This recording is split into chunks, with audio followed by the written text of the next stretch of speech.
Mesdames les représentantes des organisations féministes et de femmes, Mesdames, Messieurs, je tiens à remercier le ministère à la condition féminine et aux droits des femmes d'avoir offert à la SOFA l'opportunité de porter sa voix dans cet espace de dialogue et de mobilisation afin de revisiter un moment clé de l'histoire du mouvement féministe haïtien. Le 3 avril déborde la logique commémorative à laquelle on voudrait l'assigner. C'est un point de bascule dont le sens ne se laisse pas épuiser par la commémoration.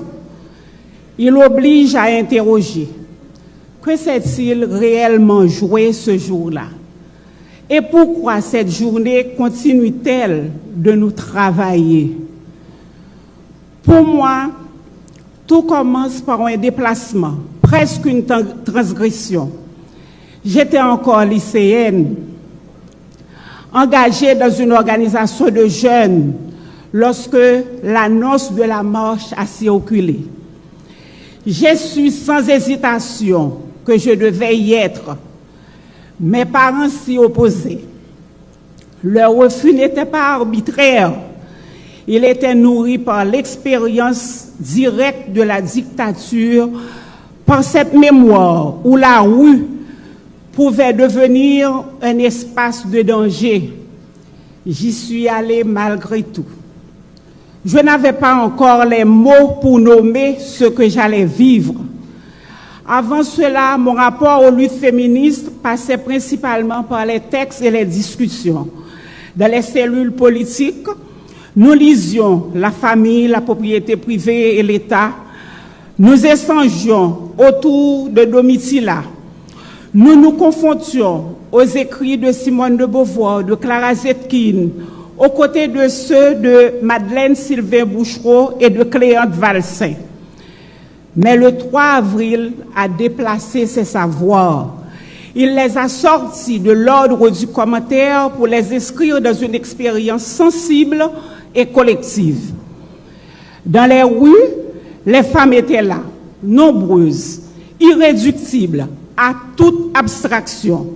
Elles marchaient, pancarte en main, traversant l'espace public avec une détermination qui ne cherchait pas à se justifier.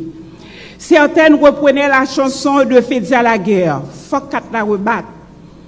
Ce n'était pas un simple accompagnement sonore, c'était l'énoncé d'un désaccord frontal avec l'ordre établi. Une pancarte m'a arrêté. Qui femme? Cette formulation presque minimale ouvrait une brèche. Elle déstabilisait toute évidence.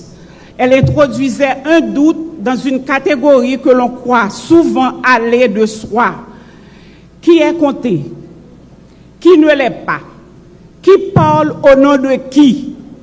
Elle faisait écho aux luttes des femmes afro-américaines exclues des récits dominants.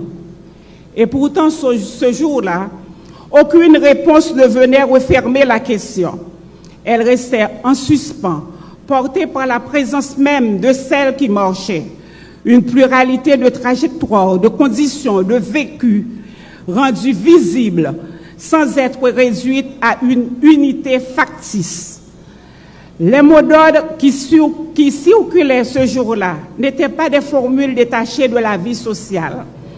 Ils condensaient des rapports de pouvoir concrets, le harcèlement dans les espaces de travail, les formes de contraintes sexuelles naturalisées, les échanges imposés, dissimulés sous des relations prétendument consenties, l'exclusion des femmes des lieux de décision.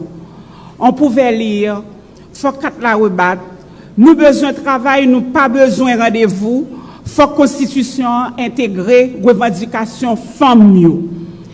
Ces énoncés mettaient en cause une organisation sociale qui distribue inégalement les droits, les ressources et la dignité selon le sexe. Avec le recul, Le 3 avril apparaît à la fois comme une rupture et une reprise. Rupture parce qu'elle intervient après une période où la parole publique avait été étouffée, où l'engagement exposait à des formes multiples de répression, poussant nombre de militantes à l'exil et suspendant des dynamiques collectives. Et là, je pense aux femmes de la Ligue féminine d'action sociale qui étaient contraintes à l'exil. Et reprise parce que les revendications formulées ce jour-là s'inscrivent dans une histoire plus longue. Elles prolongent celles portées par la Ligue féminine d'action sociale, fondée par Madeleine Sylvain Bouchereau, qui avait déjà placé au centre de son action le droit de vote, l'accès à l'éducation et l'égalité salariale. Le 3 avril ne surgit pas ex nihilo. Il réactive un héritage et le reconfigure.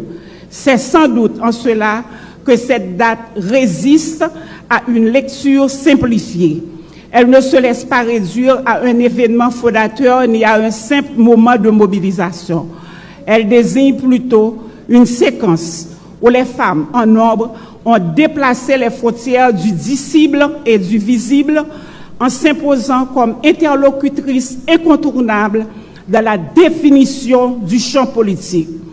Ce jour-là, j'ai compris que la lutte des femmes ne relève pas uniquement de l'argumentation et de la théorie. Elle engage des corps, des risques, des prises de position situées. Et depuis, la question posée par cette pancarte continue de m'accompagner. Qui femme? Non comme une formule à résoudre, mais comme une exigence à maintenir ouverte pour que toutes les femmes, sans distinction de conditions sociales, d'éducation ou de milieu de vie, puissent trouver leur place au sein du mouvement. Je vous remercie.